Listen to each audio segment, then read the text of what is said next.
আজি বিদ্যালয়ত জনজাতীয় গৌৰৱ পখুৱৰা অনুষ্ঠানৰ কাৰ্যসূচীৰ লগত সংগতি ৰাখি বিৰছা মুণ্ডাৰ আমি পেইণ্টিং কম্পিটিশ্যন পাতিলোঁ।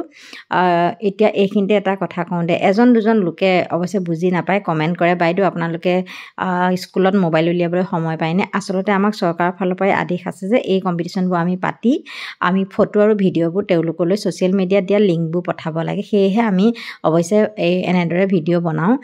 সকলোৱে তেনেকৈ নকৰে, অৱশ্যে মোৰ ফলোৱাৰ্ছবোৰে বা ভিউৱাৰ্ছবোৰে কেতিয়াও নকৰে, দুই এজনে হিংসাতে কৰে বুলি জানো।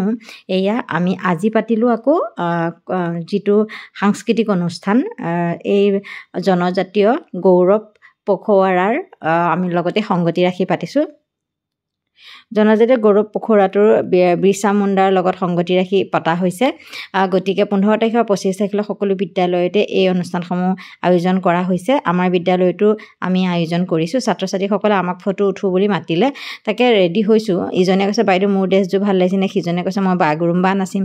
আমি বোলো হ'ব দিয়া নাচিবা, চবকে ভাল লাগিছে, প্ৰতিজনীয়ে সৰু সৰু ছোৱালী, খুব ধুনীয়া লাগিছে তোমালোক, আহা উঠা যদি উঠি লওঁ, কম্পিটিশ্যন ফাংচন আৰম্ভ হ'বই হ'ল। এনেদৰে বুলি আমি প'ষ্ট দিছোঁ। শেষত কেমেৰা যোনে উঠাই আছিলে তেওঁ কৈছে বাইদেউ মই ভিডিঅ'হে বনাই আছোঁ, কেমেৰা উঠোৱা নাই নহয়। সকলোৱে হাঁহি হাঁহি অৱস্থা কাহিল। তাকে যেনিবা এয়া ফাংচন এতিয়া মোটামুটিভাৱে আৰম্ভ হ'বই। আৰু এতিয়া আমাৰ ছাত্ৰ ছাত্ৰীসকল সকলো ফালৰ পৰাই অৱশ্যে পাৰ্গত, নাচ গান পঢ়া শুনা কোনোফালেই কম নহয়। আমি 15 তাৰিখৰ পৰা 25 তাৰিখলৈ জনজাতীয় গৌৰৱ পখুৱৰাৰ ওপৰত বিভিন্ন ধৰণৰ কাৰ্যসূচী আয়োজন কৰিছোঁ আৰু এইসমূহ আমি সুন্দৰভাৱে পালনো কৰিছোঁ বা তাৰ ওপৰত ছেমিনাৰ বা ৰচনা প্ৰতিযোগিতা, বিৰছা মুণ্ডাৰ ওপৰত আমি ৰচনা প্ৰতিযোগিতাও পাতিছোঁ।